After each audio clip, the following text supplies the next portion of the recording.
In a small college town in the state of Mississippi, there lies something even smaller. Tucked into an unassuming alleyway in downtown Hattiesburg, it's a secret you have to find. But if you take a stroll downtown, you're sure to stumble upon Mississippi's tiniest museum, the Hattiesburg Pocket Museum. Filled with elaborate miniature scenes and community street art, the Pocket Museum is a wonderful place to visit with friends and family. It also acts as the heart of the community, where locals are encouraged to explore the surrounding downtown area. Well, the Pocket Museum was developed in 2020 and kind of by accident, so I guess my career is by accident. I don't have museum experience per se, but I'm a curious person and I'm a traveler.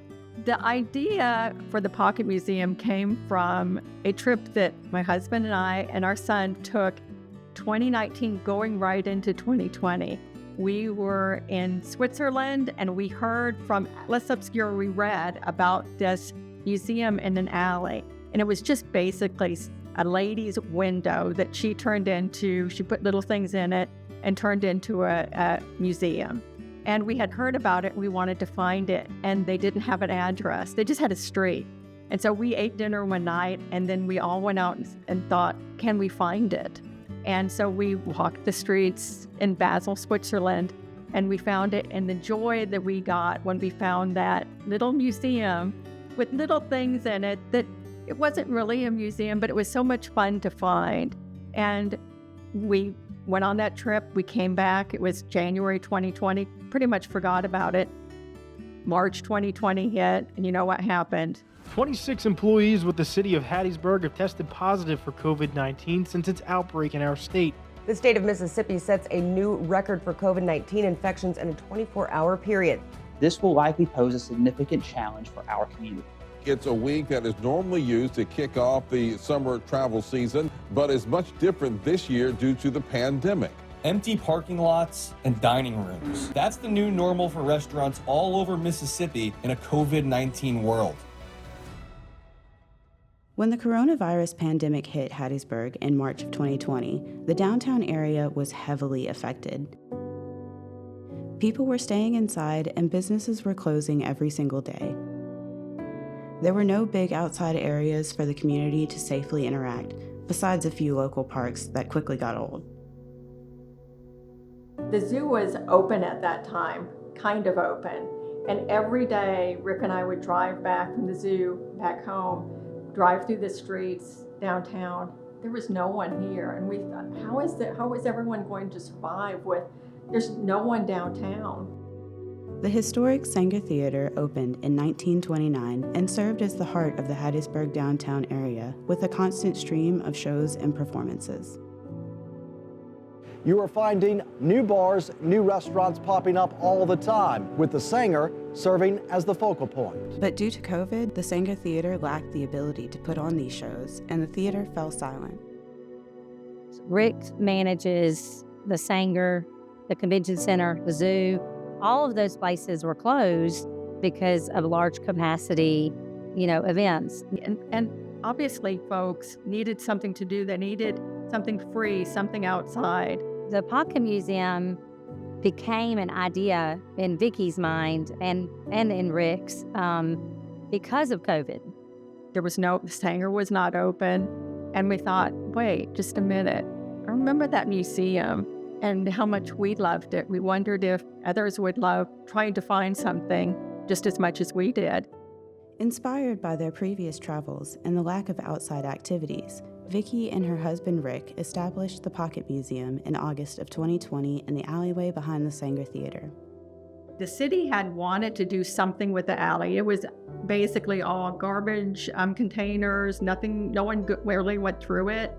And they had discussed it probably for a year prior to COVID. What can we do to activate alleys, to make it so people go through downtown?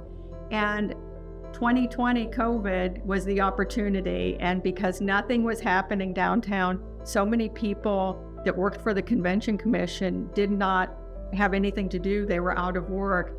And the chef at the Convention Center was not making any food, but so he needed a job, and so he took out the boarded window, put the glass in there, put the shelving in there, And the Pocket Museum was essentially born by, I think it was August 2020 was our first exhibit. For us, it was opportunity meets, people just needed something to do. And so that's how it came to be, really.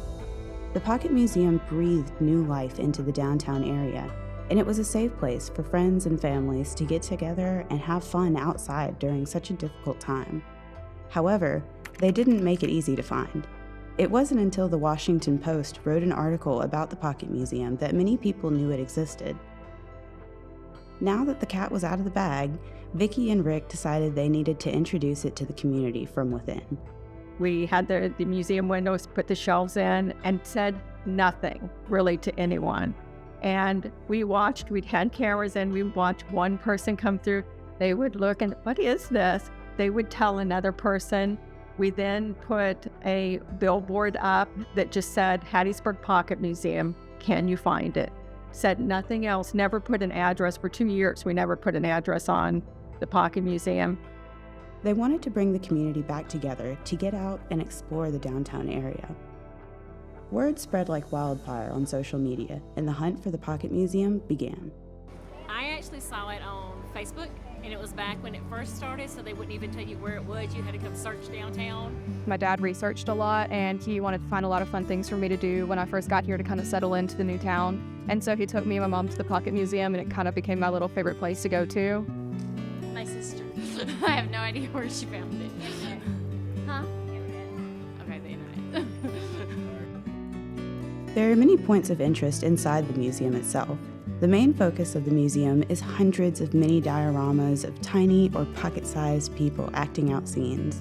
The walls of the alley are lined with murals painted by local and outside artists, including artist Lissa Ortega.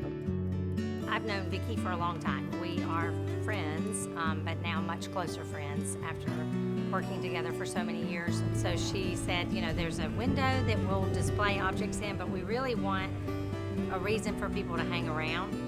That is where I came in. I kind of took it and ran with it, probably more, probably quicker than they were thinking. I was not able to paint on anything historic. So that limits a lot of what you can do when you're thinking that it all has to be on the ground. And so sometimes we could paint like on a concrete base or a pipe or a shutter, something that wasn't historic. And we first started with the Friends tour, and then we did the stream, and we had all agreed that that would be a fun way to have the little mice interacting and doing things, and just to lead people up the alley with that blue stream pulling them up. But then I kept pushing for Abbey Road. I wanted to do levitating Abbey Road, and I've been told that it is one of the most photographed places in Hattiesburg. Honestly, we thought once COVID ended that we would just retire the Pocket Museum, but there's no way we could do that now. It then developed almost a cult following, and people really loved it so much. It's such a cool little alleyway, and I love it. I think it just adds so much character. I'd say this is a really unique and hidden gem in Mississippi. We always say we have a tiger by the tail. We can't let go. And sometimes I'm like, we would like to just let it retire perhaps. But what really makes it worth it is when I'm in here and I hear all the kids squealing outside trying to find things and discovering things. Or when I'm out in the alley and I meet people from all different countries. We've met them from South Africa that found it, that saw it somehow and traveled here, which it blows my mind still, because there will be a day that I'm not here. And so we want to find someone that has a similar mindset, that is very curious and excited about doing things that are new. And we are hiring someone part-time. They'll work part-time at Sanger Theater, part-time for the Pocket Museum, and we'll start passing on the love. We want to find someone who loves it as much as that we do. So that is coming in the future.